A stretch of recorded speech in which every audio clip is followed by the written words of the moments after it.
Check 1, 2. Okay. Sorry about that. I don't know what I don't know what happened to my microphone, but for some reason the volume was turned down.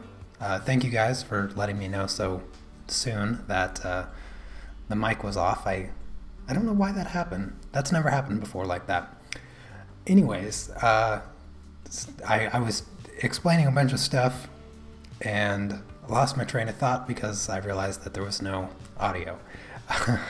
So let's start this again. Peace everyone, Unmask here, and welcome to the drawing journal. Today I'm going to continue working on this pastel portrait that I've been working on for some time now, and it's getting pretty close to being done. I'm going to grab a pencil really quick while I am talking here. I wanted to just make everyone aware that I changed the prices for my colored pencil and pastel courses. I know many of you are already aware because the orders have been coming in left and right. So I have all of my courses now are available for just $10 as opposed to their original prices. And yeah, I just hope that that helps make it a bit more accessible for everyone in the future.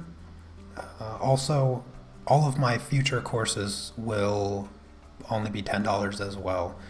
I've said it 1,000 times, and I think I don't know if I was talking about this last week during the drawing journal or I was talking about it on the Patreon live stream. I always get those mixed up sometimes. And I was mentioning that I've said it 100 times. I don't do this to get rich or anything like that. I just want to teach art. So hopefully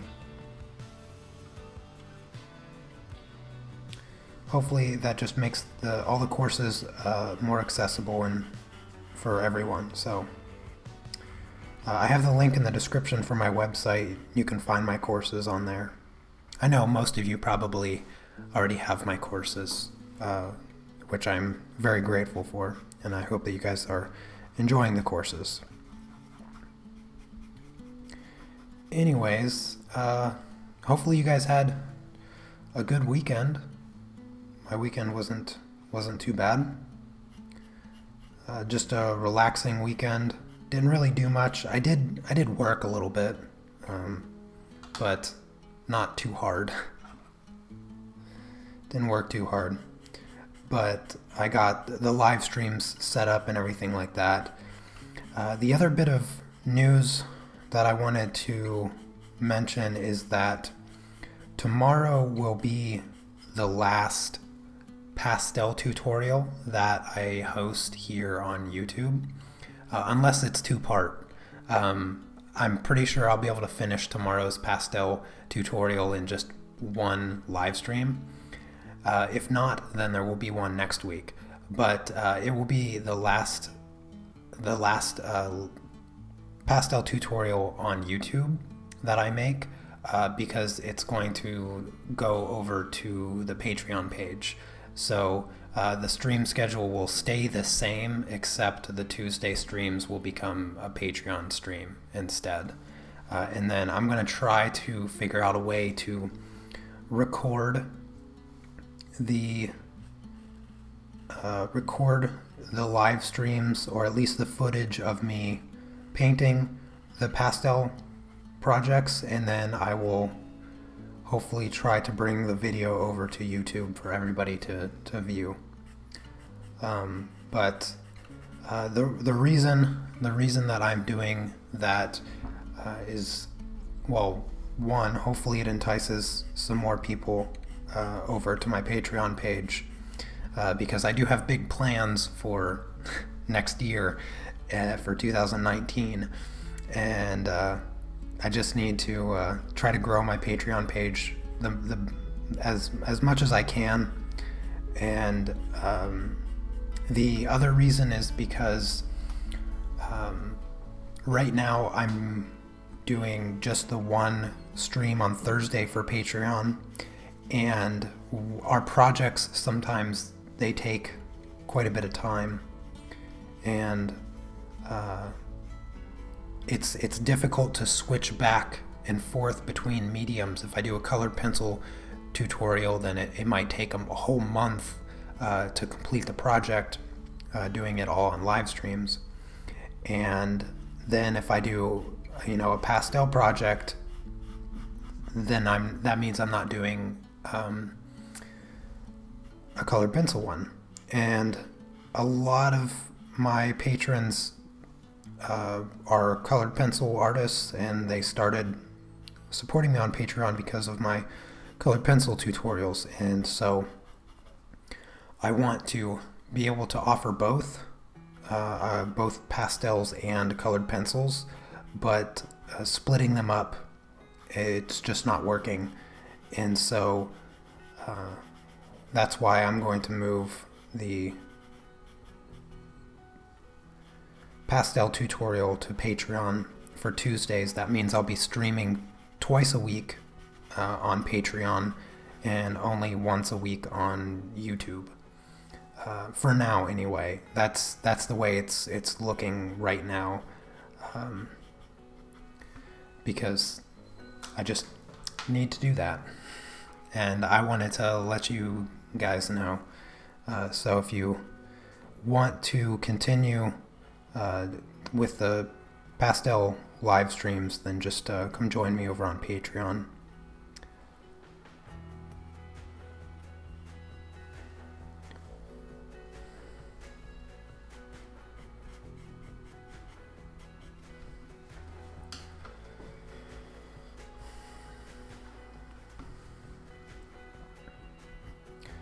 The other thing that, let's see, what was I'm trying to think of what I was doing this weekend. Like I said, I wasn't doing too much this weekend. I started another pastel piece because I ordered some more art supplies this weekend. That's what I did. Or ordered some more art supplies. I have the Caran d'Ache pastel pencils coming. I have the full set of the Faber-Castell and the Derwent pencils now. Actually, let me grab those.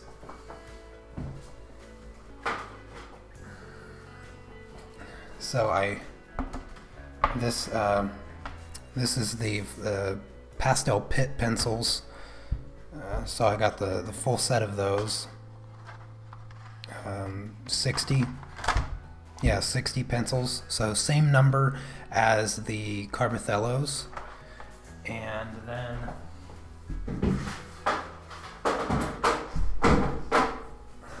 I decided to spoil myself a little bit, and I got the Derwent pastel pencils in the wooden case.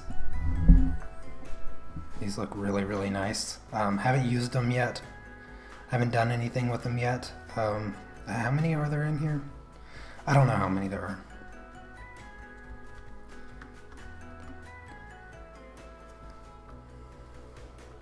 There's like 72, I think. Yeah, 72. Really, really nice set, and I look forward to testing them out. I'm going to be doing reviews of all the pastel pencils, a comparison review of all of them. Once I get the Caran d'Ache, I'll start figuring out how I'm going to do that. But yeah, and we'll see which set comes out the winner. But to be honest with you, I mean, I love the Carbothello pencils that I've been using so far. The other thing that I was doing this weekend, I did a little bit of painting on my secret painting project that I've been doing. And then I started this pastel piece yesterday. And this is what I started yesterday. I did actually incorporate 2 of the Faber-Castell Pit pencils because they have like these really nice in-between skin tone colors that I just really wanted to use. And this is just the pastel pencils, and it is by far the most difficult thing that I've colored with pastel pencils. I tweeted out this morning that I think the back of a person is probably the most difficult thing that I've ever drawn. I got up at like 7:30, 8 o'clock this morning. I've worked on this for about 4.5 hours today. And it is just the most painful, tedious process that I've ever experienced in drawing. And it's definitely the most challenging thing that I've done with the pastel pencils for sure. So that's one thing that I was doing this morning, and yesterday evening as well. It's very, very challenging, and I was really enjoying the process. It was nice to have a new challenge, especially with just the subtlety of the anatomy and all of the muscles. I never really drew someone from the back, and it never really occurred to me just how difficult it is. And I'm gonna have to do another figure drawing sometime with the back, because it's just so insanely difficult, which makes it more fun, in my opinion. Is it easier to work on a larger scale with pastels? That's a good question. You know, I can't really answer it because I haven't worked on a large scale. One of the supplies that I'm looking forward to getting in the mail, hopefully this week, is some larger sheets of pastel mat. I think I went up to, I can't even remember what size I bought, but not only did I buy a larger size, I also bought colored paper. That comes in sheets of like several colors or something. I don't even remember what colors I ordered, to be honest with you, but they're coming. They'll be here eventually.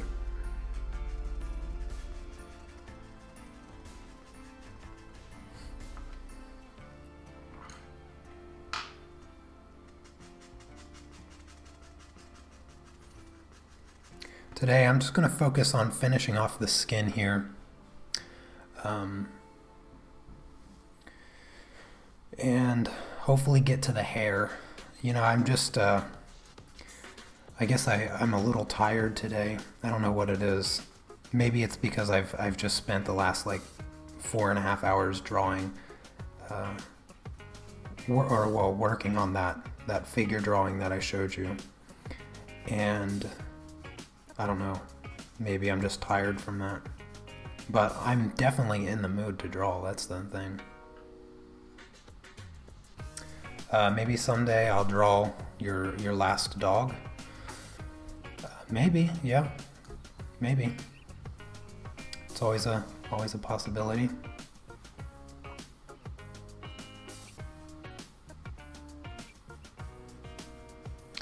Been a while since I had a commission.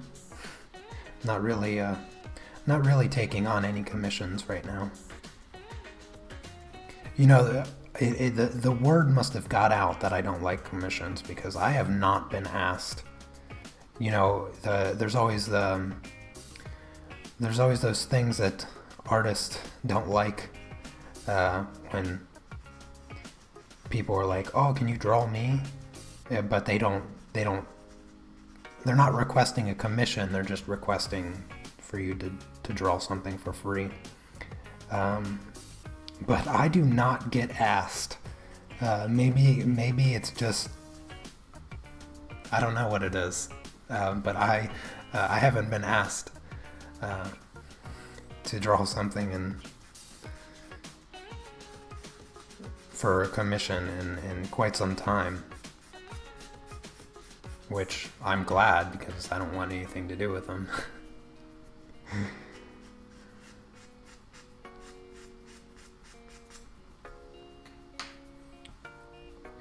This part of the neck is a little tricky. It's a little tricky because I have a lot of hair here, and I don't know. I'm just going to sketch in where I think the neck is, because really it's just a bunch of hair coming down here, and hopefully I'll just be able to draw right over top of it, and I'll add the hair on once I finish the skin here.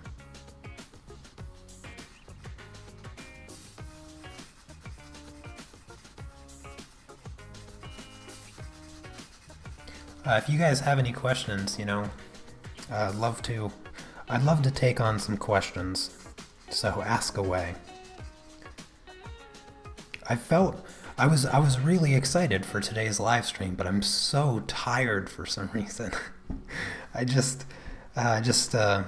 feel like sitting here drawing and not saying anything.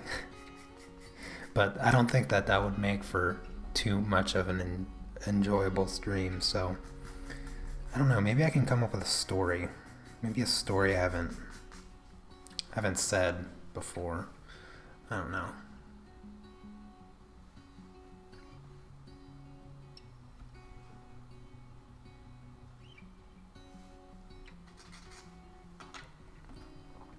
I really want to grab those skin tone colors from the Pastel set of pencils.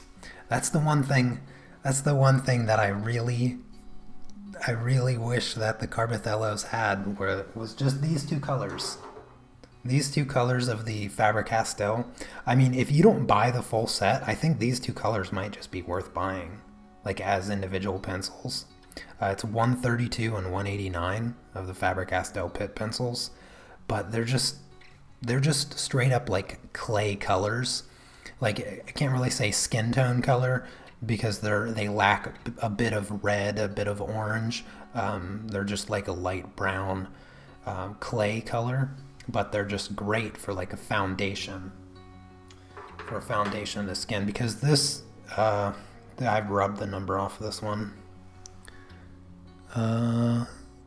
681, I think. The Carbothello 681. It's just too light as a foundational color for the skin.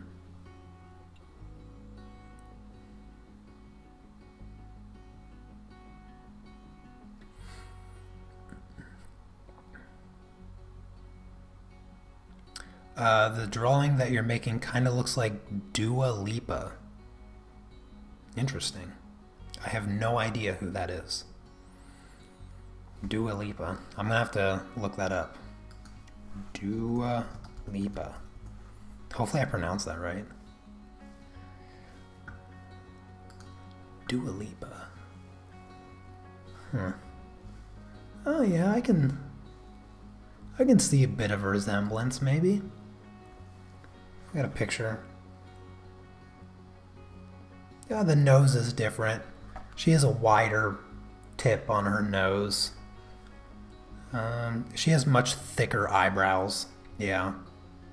Yeah, much thicker eyebrows. But yeah, I can see a bit of resemblance there. Certainly.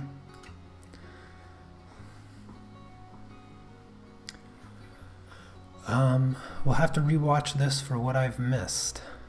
I would like to talk to you about the drawing. Certainly. Ask away. First time live, what would you use for black skin tones?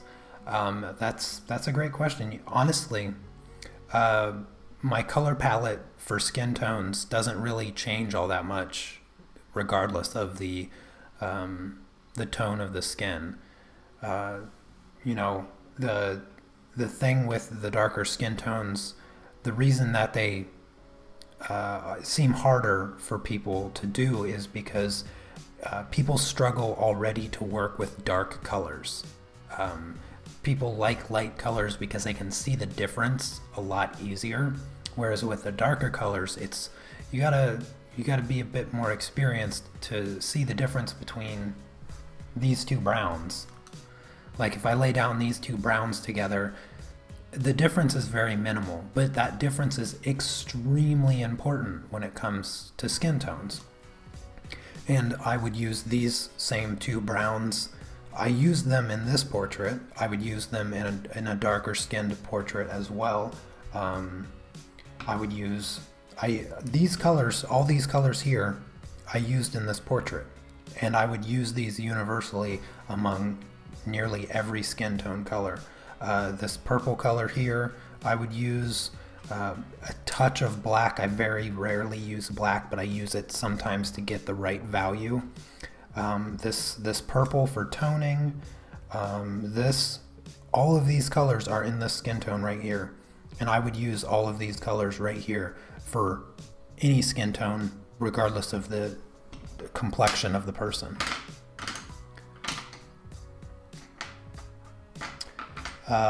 You messaged me last week. Did you email me? How did you message me? Is there a question? Did I miss something, Lindy? I think I'm too heavy-handed with colored pencil.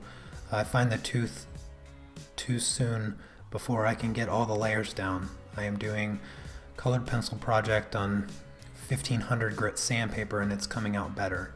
Oh, well, 1500 is rather smooth. You might even want to try something like 800. You might have better luck with that. But yeah, you do have to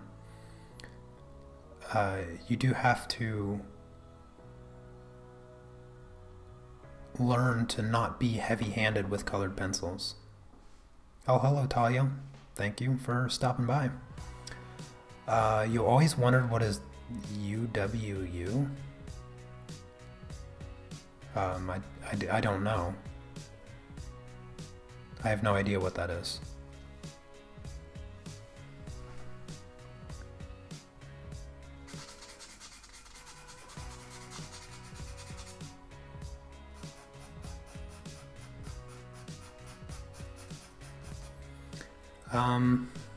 Am I planning on using all the brands of pastel pencils together in future pastel works? I'll certainly do some mixing for sure. If you just want a quick difference, these ones, the Carbothellos, they have a very chalky, very grainy, kind of almost somewhat crumbly texture when you use them, which makes me feel like they're a little bit more airy, if I can even make that a term. Whereas the two Pitt pencils that I've been using on the figure drawing I showed you a little bit ago, these ones feel a tiny bit creamier, less crumbly. I feel like the Carbothellos might be a little bit easier to blend out, whereas the Pitt pencils, they tend to feel like they want to stay put. I like both features to them, but I'll do a full comparison and review of all the pencils once I get them all here, and I write up how I'm going to do the review.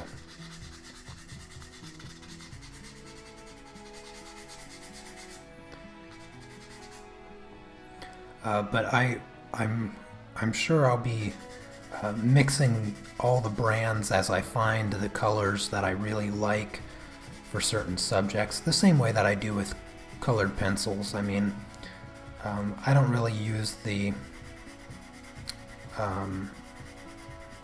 polychromos pencils all too much. I'm not a huge fan of them. I think they're I just don't like them. There's no other way of saying it. But the Prismacolor and the Luminance, I like those ones a lot, so I'll continue using those ones, and I mix them up every now and again when I finally, when I actually do a colored pencil project.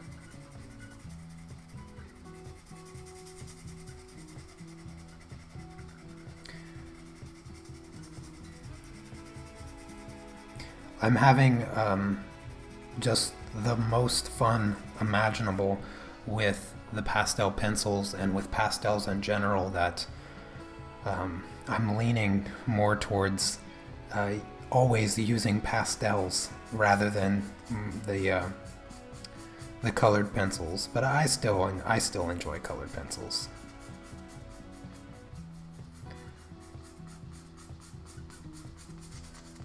I love the forgiveness with pastels, but I like the permanent nature of colored pencils. You know, you don't have to be so delicate with them. You know, if you breathe on pastels wrong, you mess up your drawing.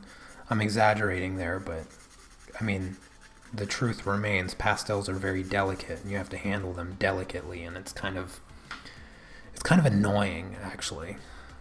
I like that when I lay down colored pencils, you know, if I set my hand on it, it's not going to ruin it.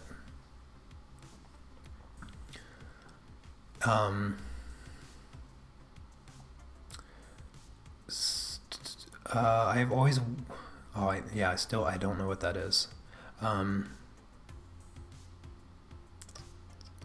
What is my favorite paper? My favorite paper for colored pencils is Strathmore Bristol Plate. My favorite paper for pastels is Clairefontaine Pastel Mat.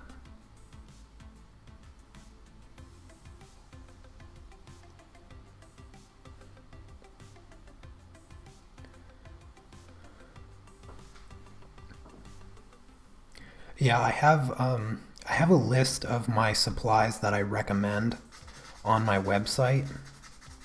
I try to keep it up to date with, you know, new stuff, but I generally keep it for beginners. Supplies that I recommend if you're getting into the medium or something like that. Although personally, I think I should take off polychromos.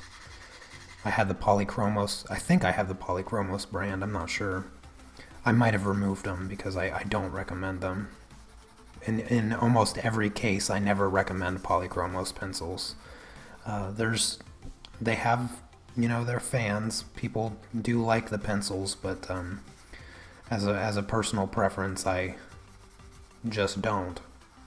I have very, very little use for them, and I've never much enjoyed using them, with the exception of maybe working on toned paper and doing something a little bit more stylized in drawing, something a little bit more sketchy looking, as opposed to like going for photorealism of any kind.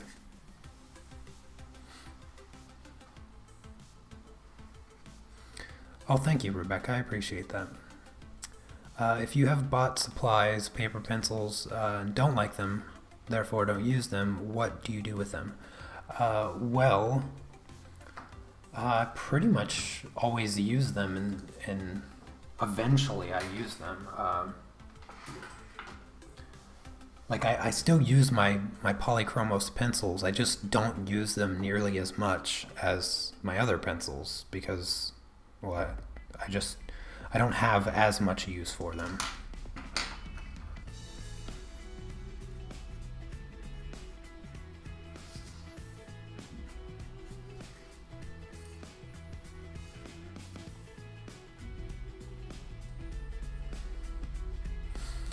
For paper, I can't think of any paper that I have that I don't like.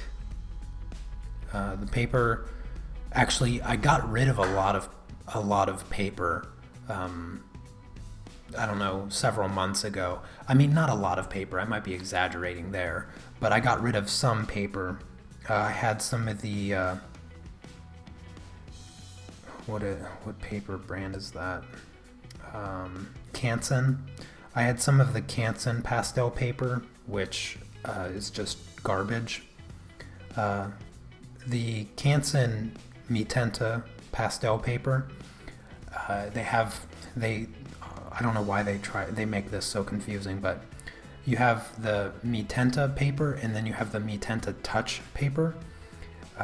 One is a gessoed paper, the other is just a textured paper. And the Mitenta Touch paper is perfectly fine for pastels, but the Mitenta paper, the not touch, I told you I don't know why they make it so confusing, but it's just garbage paper, and I wouldn't ever recommend it to anybody ever. But I got rid of like 1 or 2 sheets of that paper. It's super cheap anyway, so it's, you know. But I don't really like. That's like probably the only time I've ever just straight up got rid of art supplies. Just a couple sheets of paper that I'll never use and never want to give away because it's garbage paper. Not even worth the postage to send it to somebody that would use it. Let me see.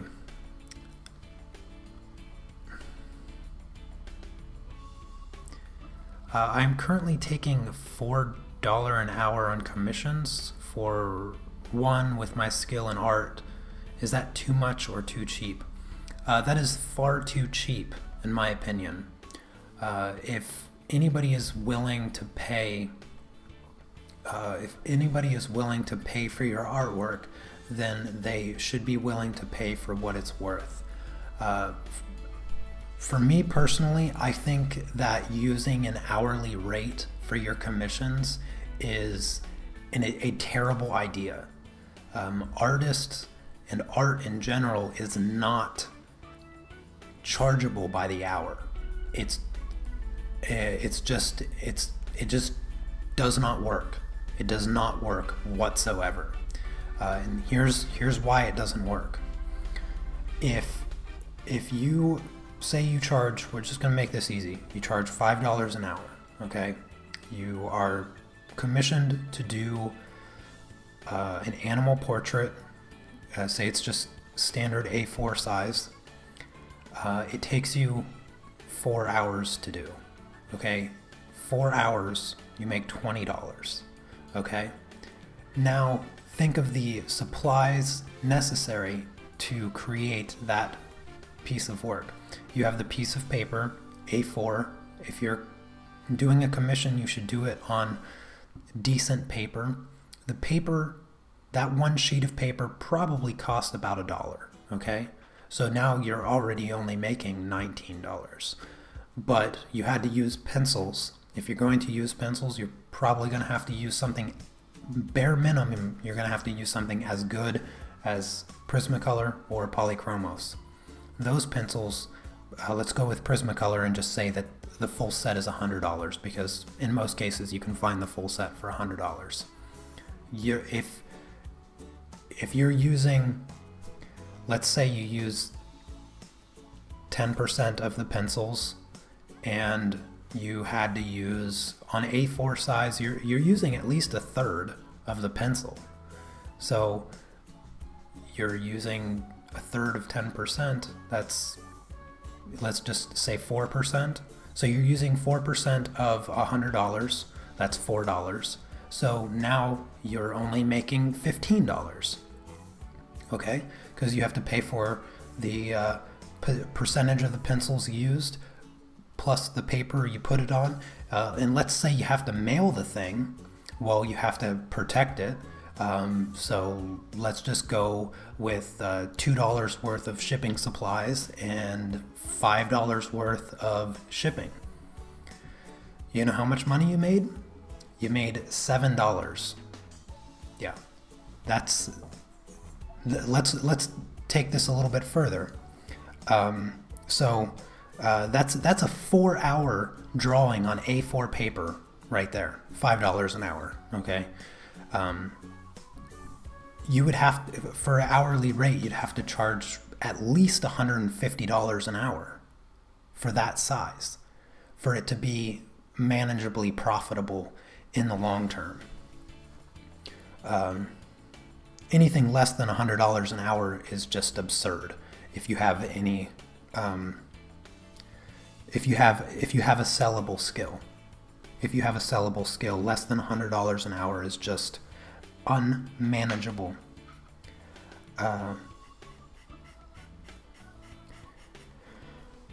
But let's say that same drawing, you spent 4 hours on it,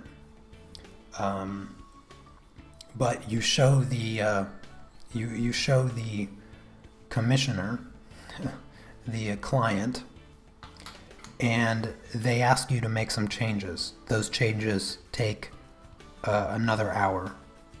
You're still only making $13. Just, you know, one of the things that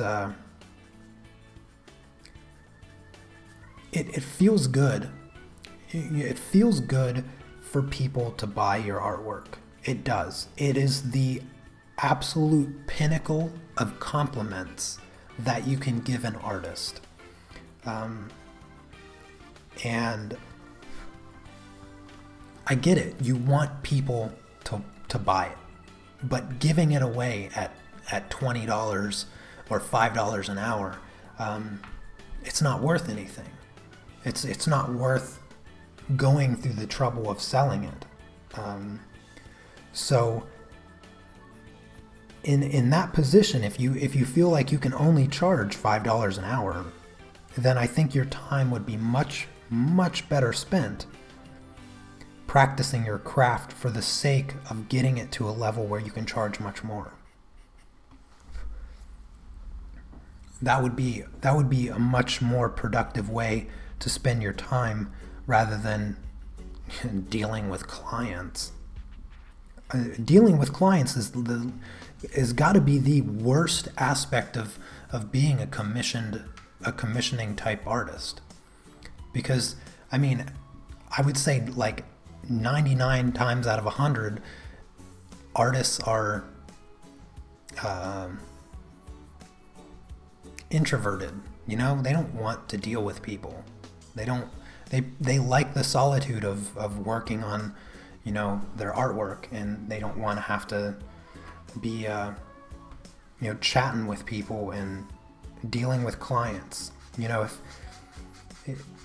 if you wanted to do that, just go into retail, go into sales, whatever. That's not what you want to do as an artist, most likely. 99 times out of 100. So spend the time mastering your craft, and then when you do, when you get it to that level where you're like, I know I can charge more for this, then I recommend charging a price that makes half your clients say no, because that's what I do. If somebody is brave enough to ask me for a commission, then I am going to name my price, and I want my price to be high enough to where they say no. That's what I do. If somebody asks me for a commission, I'm like, this is my price, and they're like, I can't pay that much. I go on my way, they go on their way. I didn't lose money if I say, okay, well, that's going to be about $1,200, and they say that's too much. I didn't lose $1,200 because I never had it in the first place, but I also didn't lose the, you know, $300 that they were willing to pay either. Opportunity cost. You need to learn that phrase if you're gonna try to do art as a business. Opportunity cost. Sometimes you have to say no. And the easiest way to say no is to charge an outrageous price. Because every once in a while, you can get somebody that says yes. And when they do, it makes up for all the other losses, or all the other times the client said no. You know, if you get one commission in a year, and you charge that client $2,000, but you turned down, you know, 6 $200 commissions, as far as I'm concerned, you just made money doing one thing. So I know a lot of you probably don't like math as much as I do. If you're new to my channel and you haven't heard me give you my story before, when I went to college, I got a degree in math because I was going to be a high school math teacher. I love math, so I calculate all this stuff based on just the math. And you know, you gotta make what choices are good for you mathematically.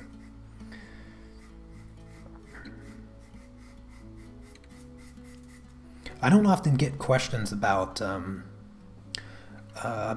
know, how much to charge for artwork and all that stuff, because I don't do commissions much. Only a rare occasion will I even be willing to take on a commission. But at the point that I'm at now,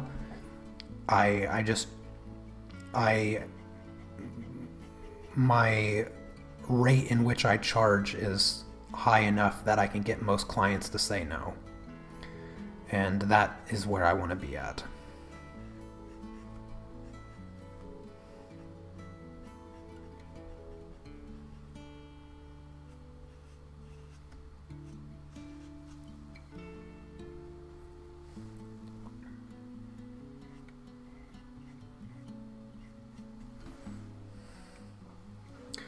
It's starting to look like an ear.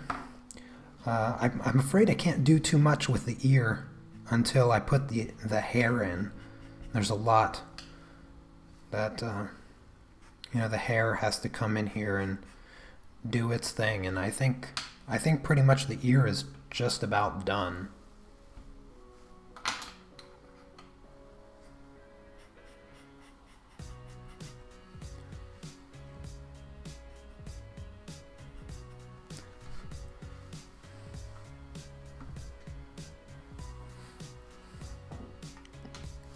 Oh, another thing. I don't know if you guys noticed, but check out these points. Check out how nice these pastel pencils are sharpened. One of the other art supplies that I bought was an electric pencil sharpener. I'm not going to tell you what brand it is or anything like that. I've only been using it this weekend. Okay, I've only been using it this weekend. But if it holds up, when I bought it, I also bought a couple extra blades, because eventually the blade's going to need to be changed regardless of how magical it is. Along with some blades, I got some woodless graphite pencils to keep the blade polished and clean. And right now, if this pencil sharpener holds up, I'm gonna say if it holds up for at least a month, it's worth it, because a blade was only like 2 or 3 pounds or something like that. The degree in which it sharpens these, let me just find the most raggedy pencil, and I'll just show you how amazing it is. Raggedy pencil. How is this hard to find? Yeah, let's go with this one. I don't know if you can see.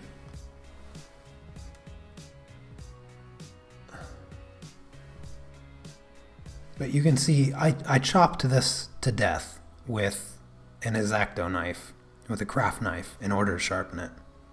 And, you know, maybe this isn't the best one. Let's go with this one.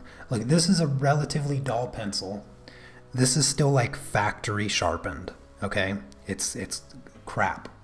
I'm going to sharpen this with the electric sharpener, and I'll show you how rad this, as of now, this pencil sharpener works. Okay, I gotta mute my mic real quick.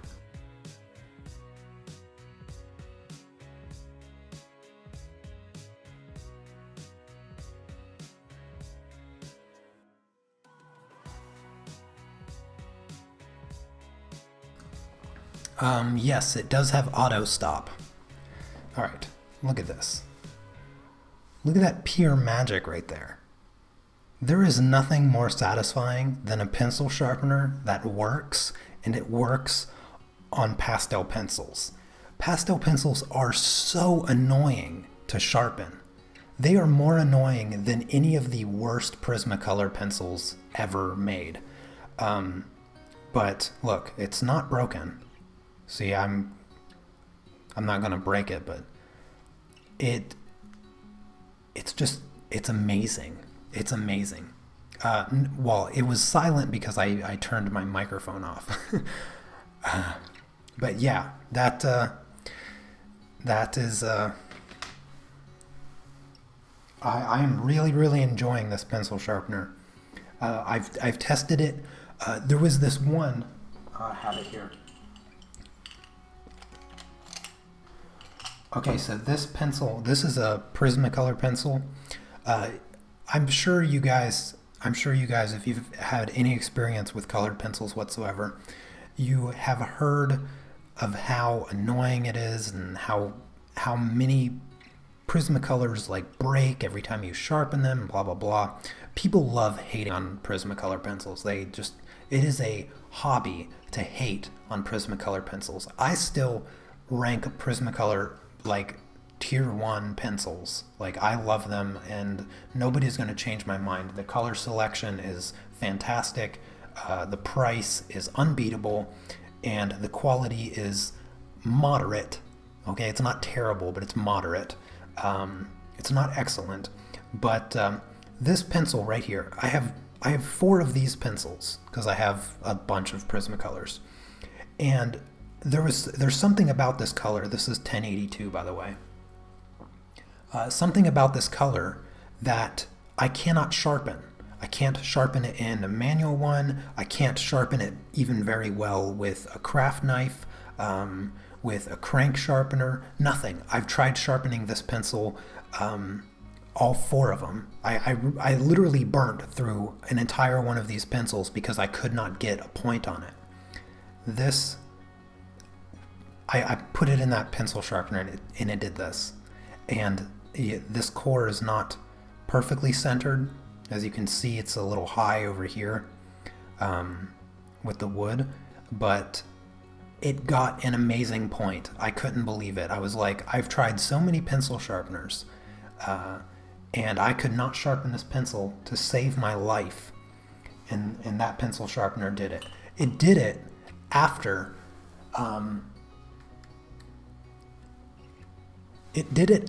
I had already shoved several pastel pencils through it. So it's proving to be a good pencil sharpener so far. Like I said, I'm not giving you the name of it or anything like that until I've proven it worthy, because I've already made that mistake once. I bought a Helix crank sharpener for like 20 bucks or something like that, and I used it for, I don't know, I think like 3 or 4 weeks, something around there, and it does not work, and you can't find replacement blades for it, so it's literally just garbage now. I can't sharpen any pencils with it because there's something off tilt with the blade, and it sharpens my pencils all sideways and weird. It's really frustrating and annoying, but I'll give you the name of this one when it's proven itself worthy. Okay. Anyways, sorry. I've never been so excited about a pencil sharpener in my life. Yeah, yeah. I use an electric, but mine doesn't get that sharp. I hope yours works out. Can't wait. Can't wait to out the brand. Yeah. Hopefully it holds out, because it's like $50. It's not cheap. I saw it. What was I doing? I had to make 3 different orders because I always forget what I need, and then I get the stuff and I'm like, oh, I need this now. And so I'm constantly ordering art supplies, but I always have to order from Jackson's, which is in the UK, and I live in Poland. And shipping is a gosh darn nightmare, because if I order, like, if I just need paper, then I might as well just chop off one of my hands and send it to them, because it's so expensive to pay for the shipping. I can pay like £30 for paper, and then I'd have to spend another £20 to have it shipped here just because of the size of the paper. And it's very frustrating. But Jackson's, if you spend like over £100 or something like that, then shipping is free or something. I don't know. But yeah. So I added that to my cart, and I was like, I'll give it a try. I mean, electric sharpeners, they're like the only thing I haven't tried out, so I figured, what the heck, might as well give it a shot. And so far, it's been good. I'm gonna try to get to the hair now.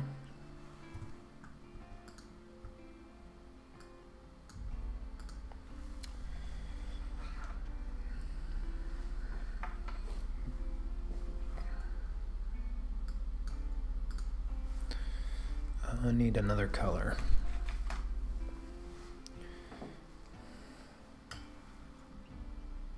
Trying to maneuver my reference photo here.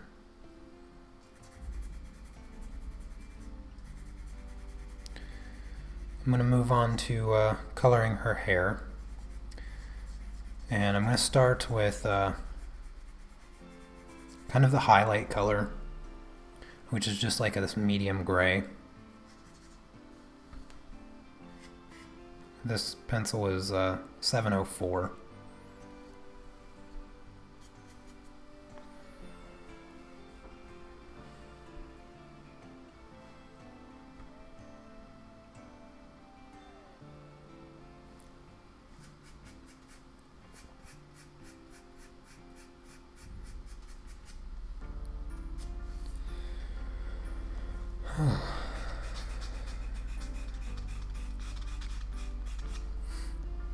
Oh goodness. When was it? I think it was Friday. I think it was this past Friday. I was streaming over on Twitch. For those of you that don't know, occasionally, and even more so occasionally, I'll stream on Twitch. It's not art related, it's chess. Sometimes I'll stream playing chess. I couldn't get the stream to work. I don't know what the deal was. My connection was really bad for some reason. And I don't know if the stream even worked. I hate the way Twitch works with the streaming stuff. I can't figure it out. Because if I click start streaming on OBS, then it just automatically starts on Twitch, and it just starts streaming whatever I have. Whereas on YouTube, I get to control it with the YouTube interface, which makes it much more easy because I can test my connection without having to change my stream key, unlike what I've noticed with Twitch. Anyways, I'm getting off topic. But I was just the World Chess Championship just ended like 2 weeks ago, and the London, actually it should be going on right now, actually I'm missing it. The London Chess Classic is happening right now. Actually today's the final. I hope I'm not missing too much of it. I'll have to rewatch it.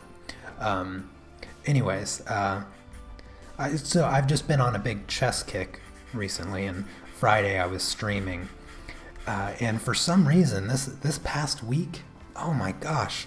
This past week, I forgot how to play chess. I don't know what the deal was. It was driving me absolutely crazy. I could not win a game to save my life. It was so bad. I think it just got worse because I was like having a bad losing streak or something, and I get super frustrated.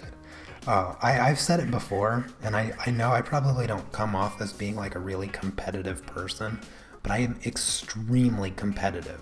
Like, it's probably my least favorite quality in myself, because for me, what it does is it makes me feel like I can't enjoy something simple, like playing a game of chess.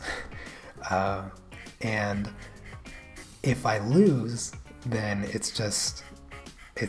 feels terrible. But I could not win a game, and it was just beyond frustrating. It was just beyond frustrating. But I streamed for like, I don't know, at least an hour, I think, or even 2 hours. I felt like I was playing for a decent amount of time, and I couldn't win a game. It was just so bad. It's just so bad. I'm back now. The thing you said with giving an outrageous price was so smart in many cases. In my Gumroad shop, I sell for $10 each, and it is digital made. I'm adding up the price on some of them. Try not to miss any. Oh, hello, Virginia. Good morning to you. What color palette you use on this image? Like, what pencils am I using? Is that what you're trying to ask there? Going from $10 to $30 to $45 instead, so I can legit buyers on my proudest works and a lower price on the okay stuff. No. Don't price your artwork based on how you feel about it. Don't do that. Don't do that.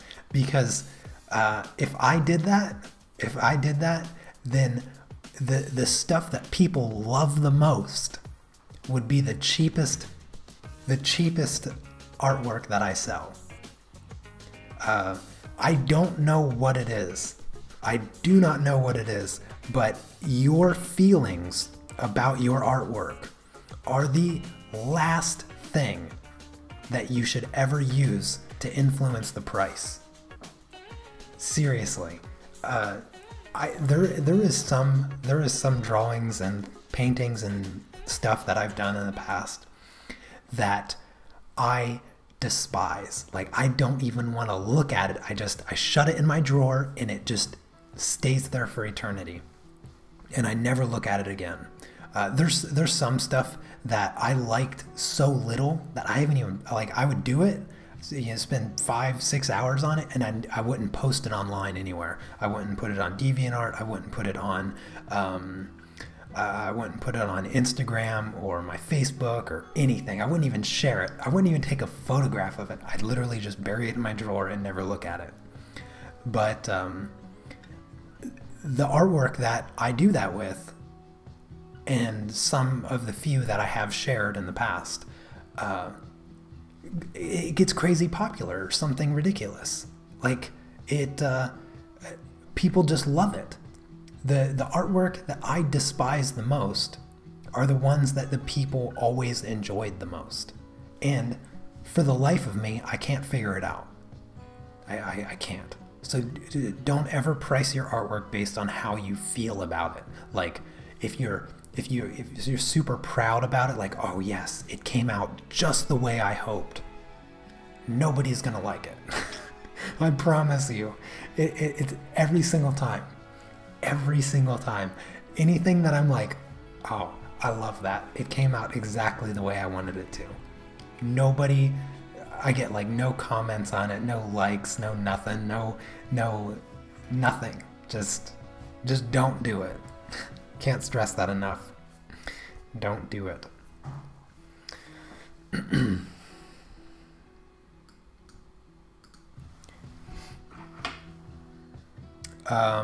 Okay, so you're talking about the colors that I'm using. So the Carbothello pencils have numbers on them. I'm using 680. I'm using black. I'm using white. I'm using this color that I can't read, 105. 681. 675. 640. 635. 311. 305. 642. And 645. Did I already read 645? I don't know. I got lost in there. Anyways, those are all the pencils that I'm using. Oh, hello, Co. Good to see you.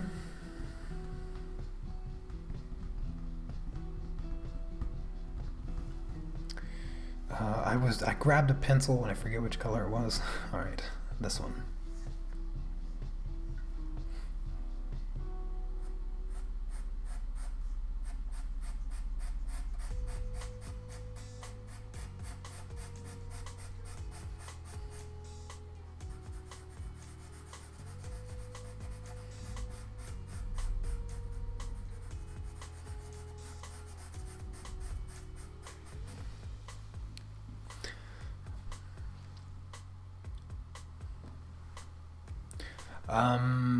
Hello, Maximiliano Lugo. Have I ever used the Derwent Pastels? No, I have not, but I just showed off that I have the full set of them. I just got them in the mail. I'm gonna do a review of them in the future, so I'm getting ready to use them. Thank you for the compliment, by the way.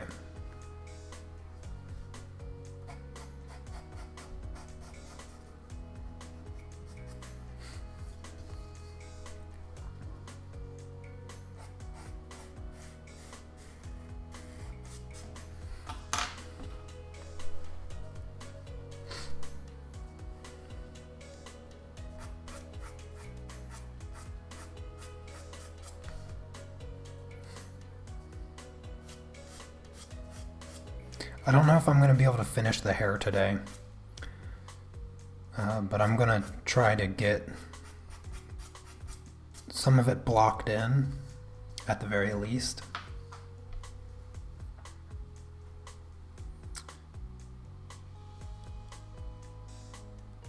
No, I'm using a reference photo for this portrait here.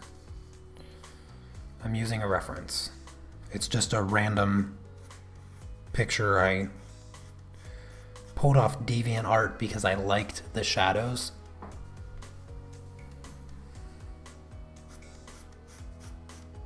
That's essentially how I choose my my reference photos.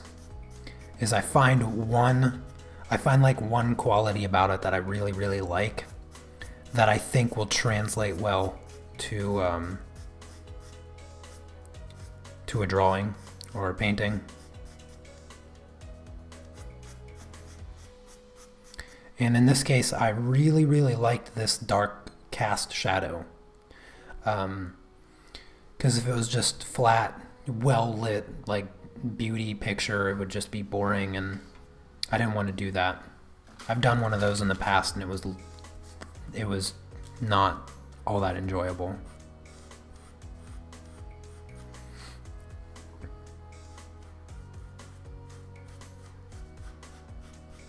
That's why I chose that that figure drawing that I showed you guys earlier. That's why I chose that one. I really liked the complexity of the shadows, and I was like, that's got to be a challenge, and I was right.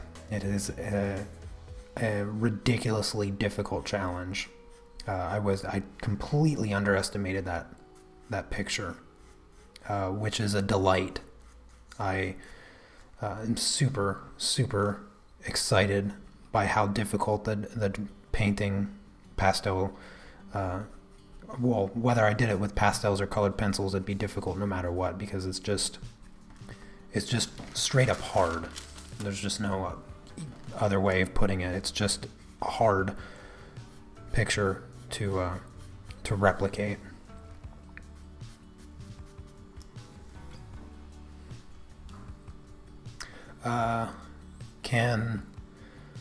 Can I draw this same image on a tablet? It would take me some time, but I can do digital paintings. I'm not someone that I would recommend learning from when it comes to working digitally, because even though I have a ton of experience in Photoshop, it's mainly photography based altering and stuff like that. I don't really do a lot of digital art. I can, and I've done some in the past, but I'm not really that good at it.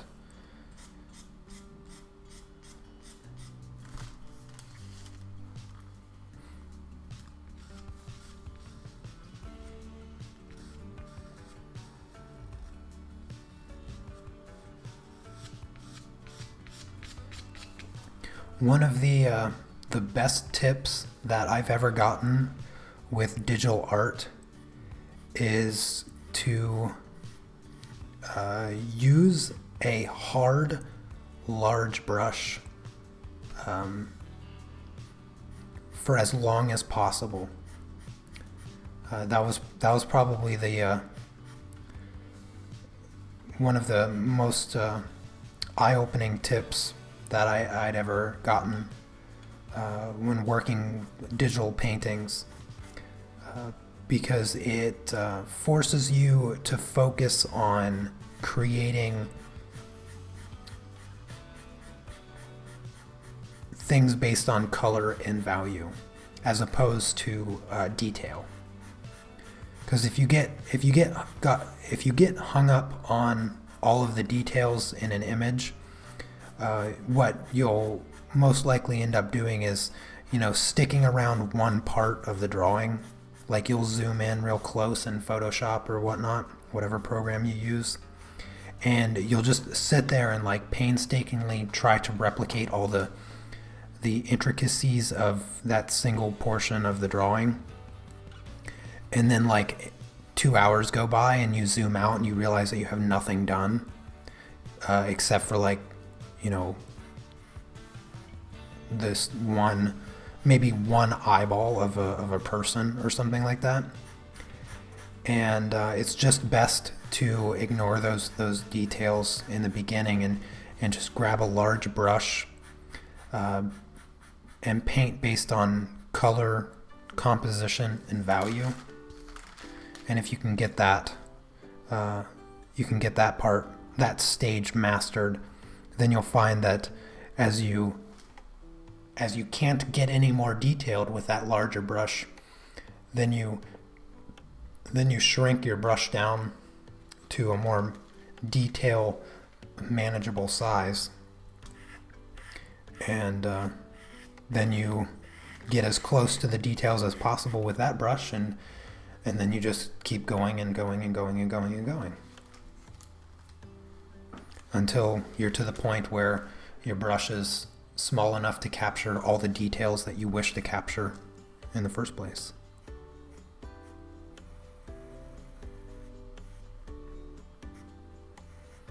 It was actually that idea in digital painting that kind of gave me a new look at working traditionally, because a lot of times, or a lot of my past tutorials, I've always talked about frequency separation, and I'll quickly give you a synopsis of the idea, but it's basically ignoring texture, only dealing with color, drawing your subject as what it is, but like as if you blurred it, and then adding the texture on top.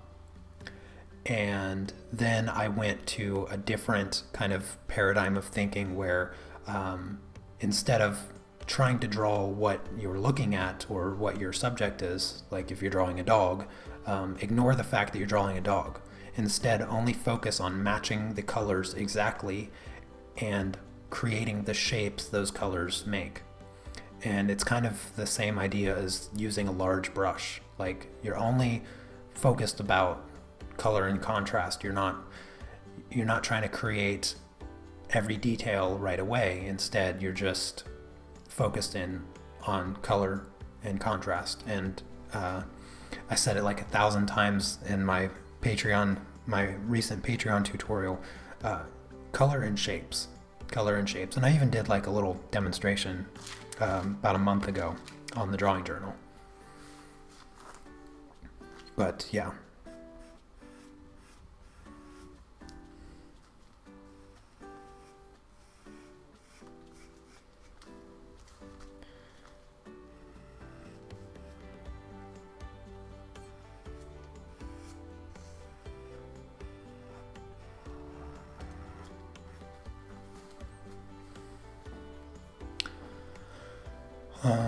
Let's see. I understand you. The hand is more free with pencils, but in digital way you can fix all the time you're painting. Oh yeah, absolutely. I mean, there's been times where like I'm drawing digitally for a lot. Like I was drawing, I don't know, maybe like last year or something. I was doing a lot of digital drawing, and I just always, when I'm doing digital art, I'm always keeping my thumb and index finger, or my index finger and middle finger on Command Z. My hand is always resting there. My thumb is on the space bar. Because if you hold the space bar on a tablet, you can move your drawing. You move the canvas. And so I would always be Command Z-ing. I'd draw a line. It wouldn't be perfect. I'd Command Z it and do it 1,000 times. That when I would go over and start, doing traditional artwork again, I'd be my left hand would always be looking for the Command Z button every time I don't get something exactly right. But yeah. So I get you. Yeah, it's nice to have the undo button and to have a lot of the features like clipping masks. That's probably what I wish traditional art had the most of, because I spend a lot of my time taping and masking things off in my artwork.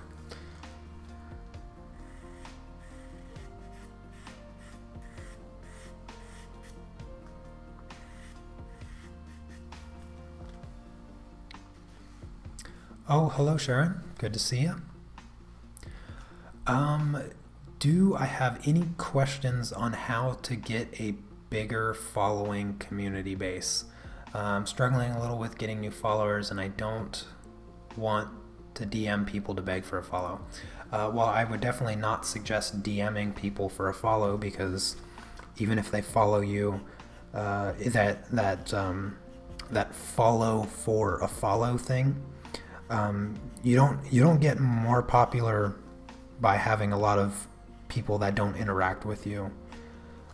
To be honest with you, I'm probably not the best person to ask when it comes to how to grow a following. I mean, for crying out loud, I've been on YouTube for 5 years. Like, that's 5 years. Just let that sink in. I've been doing this for 5 years, and I just reached 50,000 subscribers. Like, that's terrible. In my eyes, that's terrible. I'm super proud to have 50,000 subscribers, but in the grand scheme of things, I mean, realistically, like 3 of those years I was in college, so I don't know, or no, how many years was it? At least 2. I don't know, something like that. I've only been doing the YouTube stuff for full-time for 2 years. But, you know, I don't know what it takes. People have, if you go on YouTube and if you search like, oh, how to get more subscribers and blah, blah, blah, and all that nonsense, it's just a stream of videos of people saying the same thing over and over again. It's just all nonsense. It's just garbage. It's just, if you want a real following, then you have to be you. You just have to be you and put in the work. People get lucky. People get lucky and they upload that one video that all of a sudden shoots them from like 2 subscribers to 10,000. And once you get that snowball rolling, it's just going to keep growing as it rolls down this endless hill. So there's certain practices that will help, that will certainly help, not necessarily gain an audience, but maintain the one that you end up getting. That's, I think, what's most important is treasure every follower, treasure every subscriber, whatever, because maintaining them is what's more important than, you know, just getting new ones. If you never appreciate the ones you have now, then you know, you're going to have a hard time keeping the new ones that you'll get in the future. So just keep working. Just keep working. There's no easy way around it. There's no secret method. I just put in a lot of work. And I just kept doing it. I kept doing it when all I wanted to do was quit, because I wasn't getting anywhere. I can't. You could ask my wife. She'll attest to it. How many times I complained about just feeling like I'm not going anywhere and I'm not doing anything, and that feeling drives me absolutely insane. It drives me insane. But then eventually I got somewhere where I felt like I was going somewhere. That's where I've arrived at. That's where I've arrived at. I've gotten to a point where I feel like I'm going somewhere. And it took a long time to get there. You just gotta be patient and think practically. You know, you don't have to get to 1 million in a day. Probably a little unrealistic.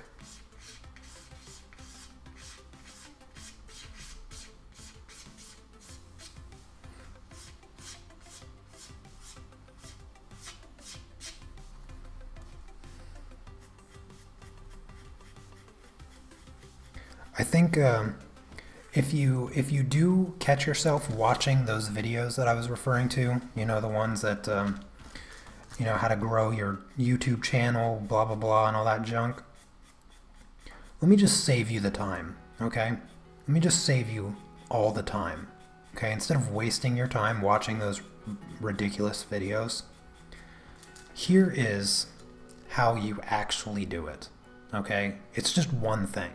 It's one thing. Just do it consistently. Whatever it is, it doesn't even matter what you do. Seriously, quality doesn't matter. Quantity, that matters. You don't have to do like 1 a day. You don't have to do 2 a week. You could do 1 a month. Honestly, if you're doing 1 a month, it probably should be pretty high quality. But consistency. People like consistency. They like routines. They like things that they can expect. You know, when your favorite TV show comes on, it comes on what? Once a week. That's all it takes. That's all it takes is just once a week. If you can do one thing a week consistently, several weeks in a row, then people will come to it. If they enjoy it, they'll invite other people to come and enjoy it with them. I mean, think of your favorite TV show. For me, one of my favorite is The Walking Dead. Like, I wasn't there when Walking Dead premiered, like the first episode of the first season. I don't think I started watching The Walking Dead until after the first season was over. And why did I watch The Walking Dead? Because somebody was talking about it. I heard somebody talking about it, and I was like, seems interesting. I checked it out. I enjoyed it. And that's how your content will... That's how your content will grow. It probably won't grow as fast as The Walking Dead or some other famous TV shows, but that is all you need to go forward. And you don't need to go wasting time watching any of those other how to grow, be successful, blah blah nonsense YouTube videos, because they all say the same thing. I know, because I wasted the time watching them. And you just gotta find what you want to do, keep doing it, don't stop, and eventually things will work out. I mean, when I talk about not stopping, it's like you actually have to put in work. People can tell. People can tell when you put in work to things, when you're trying, when you're putting in effort. People recognize that and they respect it, and that's why they enjoy the content.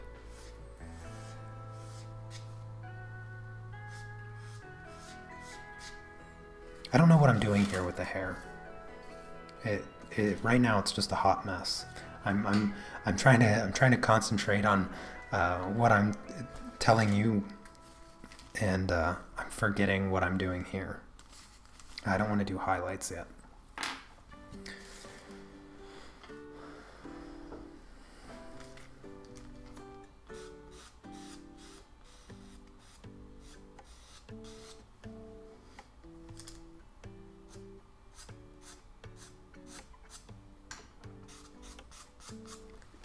Yeah, when I said that, I thought of Shia LaBeouf as well.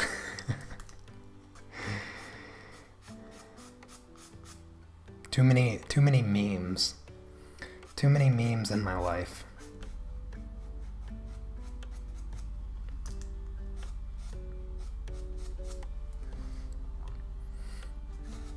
That's what I get for being a YouTuber.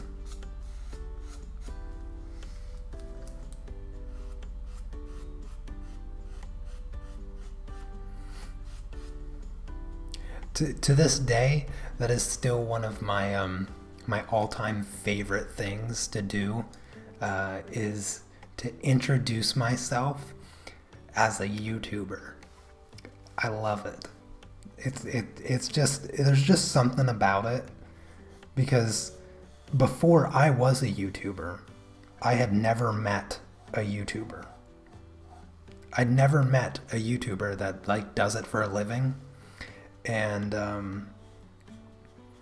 gosh, I love it. It's more fun than no, I'm not gonna say that one. Okay, I'll say it. It's more fun than introducing myself as a vegan, because I actually hate doing that. I never do that. That's why it was a bad joke. I'm a new subscriber and want to start painting. You're awesome, and I love your channel. Hope I can get as good as you one day. 42, so I'm a late starter.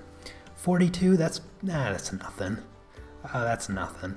I got some students that are well into their 60s picking up colored pencils for the first time, so don't even worry about it, Chris. You got plenty of time to get even better than I am.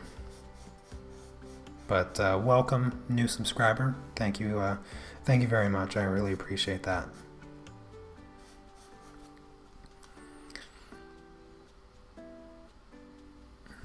Well, actually, this isn't colored pencils. This is pastel pencils. Yeah, a little different than colored pencils.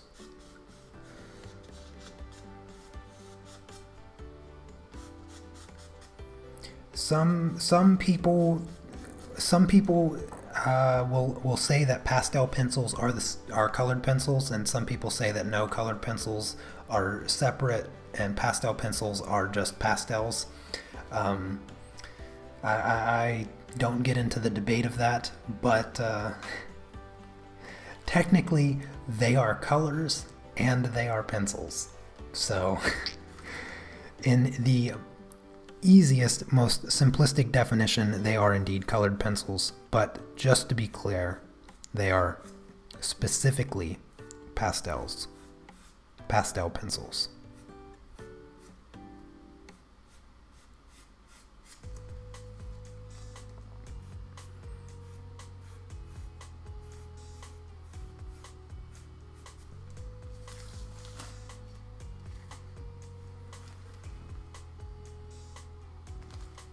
Can't get over the shine I created?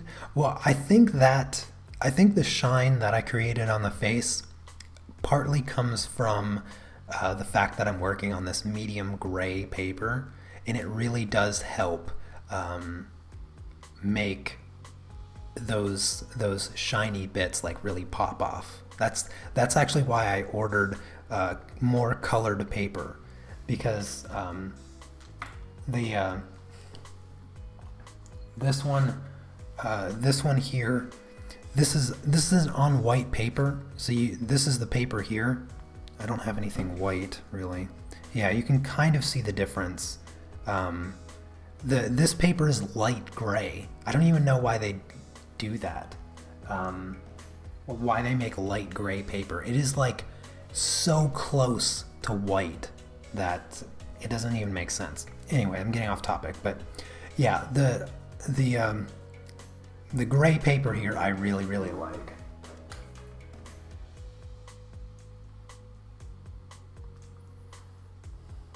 Oh goodness, I didn't realize what time it was. I'm gonna have to finish up the hair some other time. I gotta jump off here. Wife is coming home. Let's see, is there any last little touch-ups I can do? I can probably add a bit of this dark brown. Essentially, I'm just going to be doing a bunch of layers of these colors that I've been using. And I haven't even grabbed any other colors than what I put in the portrait itself, using the same colors in the hair.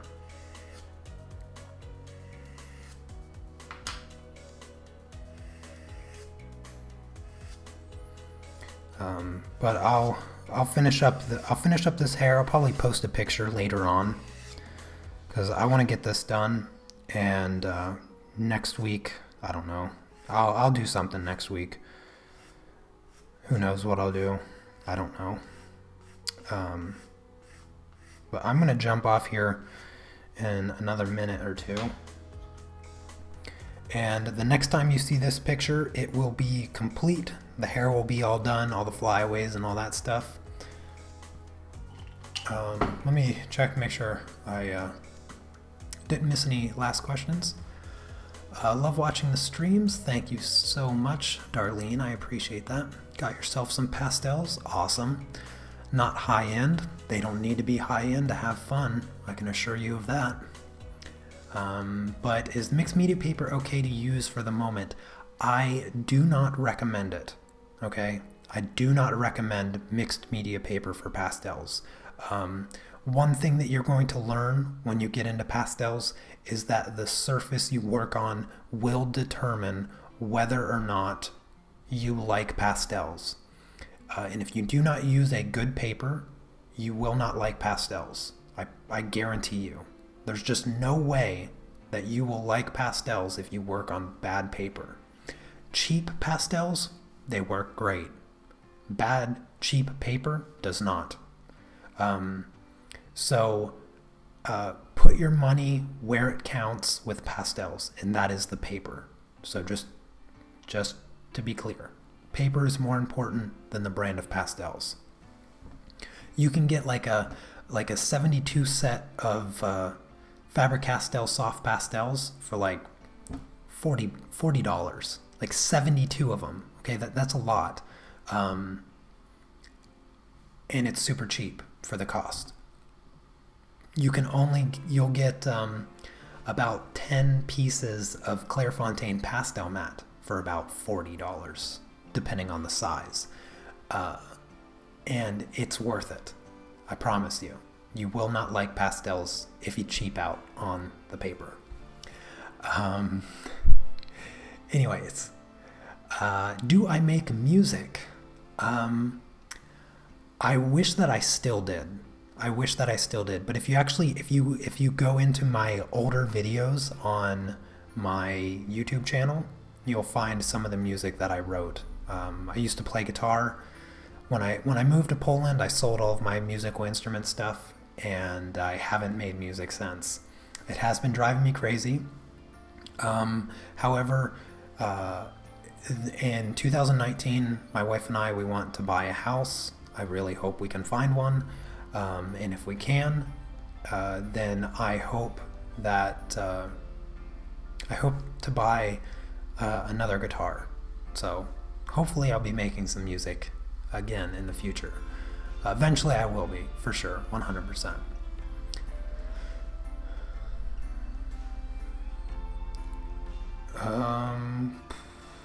Looks fantastic. Thank you, Barbara. I appreciate that. Alright, yes, that is going to be it for the stream. And yes, so thank you all so much for coming by and hanging out. Don't forget that tomorrow is the pastel tutorial, and it will be the last one for YouTube. All the other ones in the future will be on Patreon. So if you want to join Patreon, it definitely helps me out a lot. And you get access to, right now I have like 150 tutorials over on Patreon.